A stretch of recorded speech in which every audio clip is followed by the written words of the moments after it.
Hello friends, मैं प्रियंका आपको economics का चैप्टर 1 वीएसटी की बुक का है, क्लास 11th का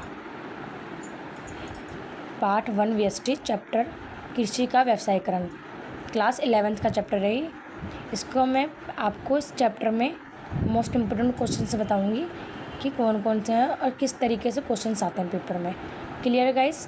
अब मैं आपको सबसे पहले इस कृषि का व्यवसायीकरण इस चैप्टर के नाम का मतलब क्या है, पहले हम इसके नाम के मतलब बताएंगे, आपको क्लियर करेंगे।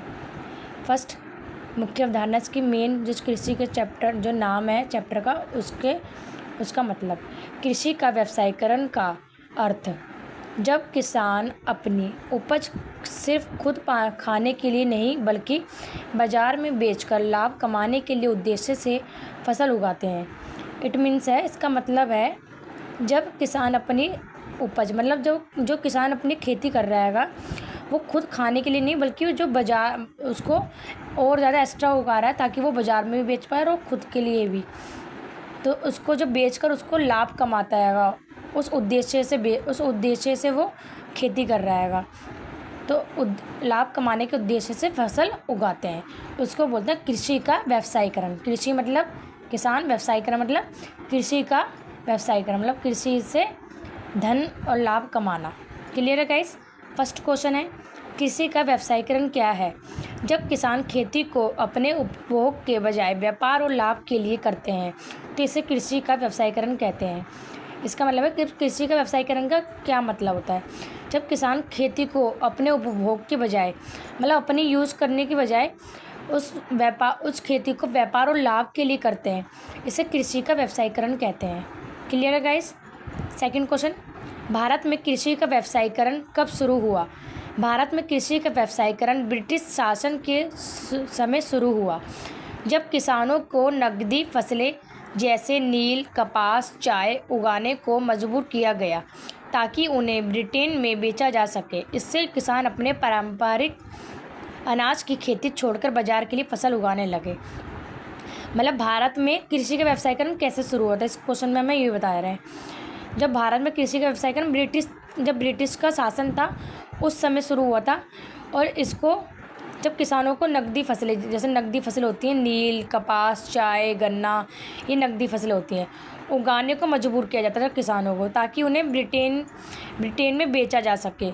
इससे किसान अपने पारंपरिक अनाज की खेती मतलब इससे किसान अपने जो हम गेहूँ, चावल ये उगाते हैं, पारंपरिक अनाज की खेती छोड़कर बाज़ार के लिए फसलें उगाने लगे। उसको बोलते हैं भारत में कृषि का व्यवसायीकरण कब और कैसे शुरू हुआ था, ये क्वेश्चन उसका है। थर्ड क्वेश्चन, व्यवसायीकरण का किसानों पर क्या प्रभाव पड़ा?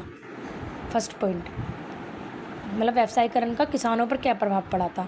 किसान नकदी फसलों पर निर्भर हो गए। जो किसान थे वो नकदी फसलें थी जैसे नील, कपास, चाय, उन फसलों पर निर्भर हो गए। वो गेहूँ और चावल जो भी हमारी ये फसलें होती हैं इन सबको नहीं उगाते थे। तो किसान जो नकदी फसल होती थी, नील, कपास, चाय, इन फसलों को उगाते थे। सेकंड पॉइंट, भोजन की कमी होने लगी क्योंकि अनाज कम बोया गया। फिर भोजन की कमी होने लगी क्योंकि वो लोग अनाज बोते ही नहीं थे, वो नकदी फसलें उगाते थे, नील, कपास, चाय, तो इसलिए भोजन की कमी भी होने लगी थी। क्लियर है गाइस? थर्ड पॉइंट है इसका, किसान कर्ज में डूब गए क्योंकि फसलें अक्सर बाजार भाव पर निर्भर थी।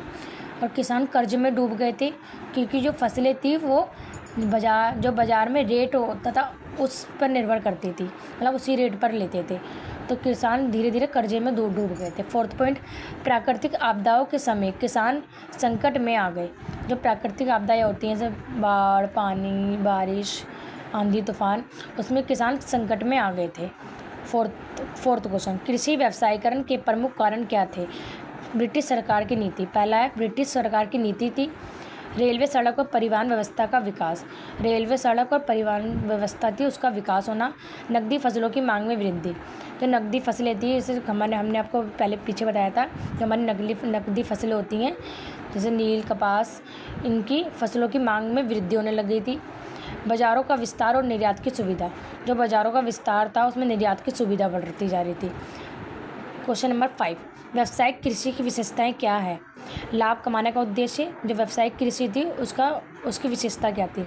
पहला था लाभ कमाने का उद्देश्य, फिर बाज़ारों पर निर्भरता रहते थे, मतलब बाज़ारों पर डिपेंड रहते थे वो लोग। फसलों का बड़े पैमाने पर उत्पादन, जो फसलें होती थी उसका बहुत ज़्यादा बड़े पैमाने पर उत्पादन करते थे, जैसे नील, कपास, इन सब की हम बहुत ज़्यादा बड़े पैमानों पर उत्पाद करते थे। नकदी फसलों का चयन, जो नकदी फसलें थी मैंने आपको क्लियर करा था पहले भी, नकदी फसलें हमारी क्या होती हैं, उनका चयन मतलब उनको ज़्यादा चुना जाता था उन फसलों को। आधुनिक तकनीक और उपकरणों का उपयोग, जो आधुनिक तकनीक थी उसका उपकरणों का उपयोग भी होता था। 6 क्वेश्चन है, व्यावसायिक कृषि का भारतीय अर्थव्यवस्था पर क्या प्रभाव पड़ा। इसका आंसर है फर्स्ट, कृषि का बाजारीकरण हुआ। जो कृषि था उसका बाजारीकरण हुआ, मतलब किसान लोग बाज़ार में जाके अपनी कृषि जो उत्पाद करते थे उसको बेचते थे। सेकंड पॉइंट, ग्रामीण क्षेत्रों में आर्थिक असमानता बढ़ी। जो ग्रामीण क्षेत्र थे उसमें आर्थिक असमानता बढ़ गई थी। किसान प्राकृतिक आपदाओं पर निर्भर हो गए। जो किसान थे वो जो प्राकृतिक आपदाएं होती थी उन पर निर्भर हो गए थे। जैसे हमारा होता है ना प्राकृतिक आपदाएं, बाढ़ और बारिश, आंधी तूफान, जो भी हमारी प्राकृतिक आपदाएं नेचुरली होती हैं। फोर्थ पॉइंट खाद्य संकट और अकाल जैसी स्थितियाँ पैदा हो गई। फिर खाद्य मतलब खाने के लिए हम फसल नहीं उगाते थे तो खाद्य संकट, खाने की कमी हो गई, अकाल जैसी स्थितियाँ पैदा हो गई थी। Thank you so much guys. अगर आपको हमारी वीडियो पसंद आ रही तो आप हमारी वीडियो लाइक कीजिए, शेयर कीजिए एंड सब्सक्राइब कीजिए। और आपको अगर नेक्स्ट चैप्टर की वीडियो चाहिए तो आप कमेंट में बताइए। Thank you so much guys.